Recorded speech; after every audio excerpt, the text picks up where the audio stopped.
Pride Month, and LA is packed with events to celebrate the LGBTQ+ community. But finding year-round queer spaces, especially in LA, isn't that easy. Enter Queer Field Day, a nonprofit led by queer women and non-binary individuals that hosts activity-filled afternoons for LGBTQ people. Queer Field Day is a very fun event that we put together for the queer community, all the LGBTQ community really. It's kind of like recess for queer adults. Go! It's a car that every gay person has. We're usually at a park or at a beach. We do it from 2 to 7, and we start with a good old-fashioned icebreaker bingo. All right, queers, if you want to come play bingo, come gather over here. We want people to have a reason to go up and talk to someone, and so we make it a game. For example, I will have to find somebody who is friends with an ex, or I'll have to find somebody who it's their first time at the beach this year. My friends are all queer. I don't have any straight friends. We are for the community of people that don't want to be meeting people in bars all the time. So many of the queer events in Los Angeles are alcohol-centric, and there are a lot of sober people in our community. There are a lot of people that aren't yet of bar age that want to be out there making queer connections, meeting new people, and finding people that they have things in common with. We usually have about 4 to 5 hours worth of programming, games like capture the flag, like trivia, all queer questions obviously. We try to have a physical game and a social game happening at the same time so that people can pick which one they want to do. The whole point really is to make queer friends and build community. A lot of people come to Queer Field Day alone and they leave with friends, and that's our goal.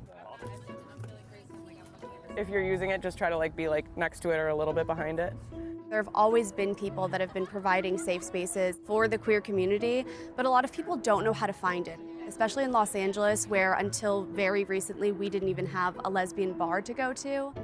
And when you don't know how to find those spaces, it can be really hard to meet people that are going to bring you into it. Queer house check, a rainbow flag, queer motivational poster.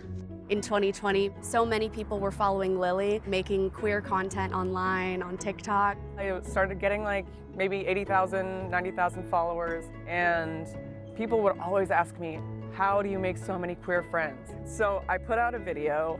We are going to host a Queer Beach Day next weekend, Saturday, May 22nd. The video kind of took off. It got over 100,000 views.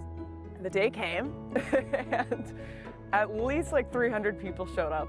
After the first Queer Field Day, I made a TikTok recap, and that video was the one that really took us to the next level. It got about 500,000 views, and a week later, we do our next Queer Field Day, and probably 1,000 people came. I mean, maybe at least 800. Somebody flew here from Argentina.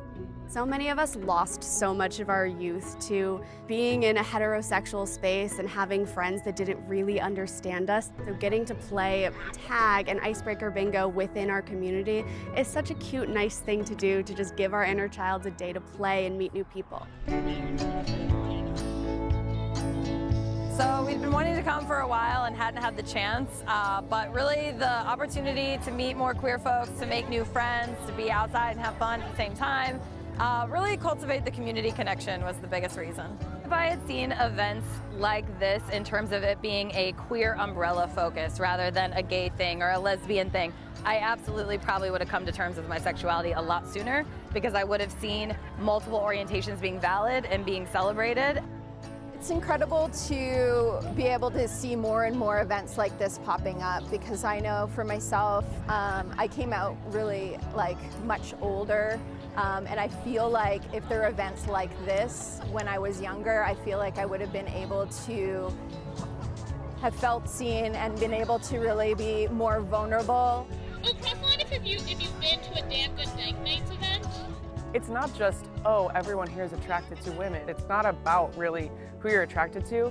It's about the experience in life you've had. It's about, even just sometimes a reference you make to a TV show and somebody else there gets it and no one ever gets it. You can just mention something about coming out and, your mom wasn't okay with it and the person next to you had the same experience. It's just so important to have those spaces where you can feel truly safe. And so I love Queerville Day.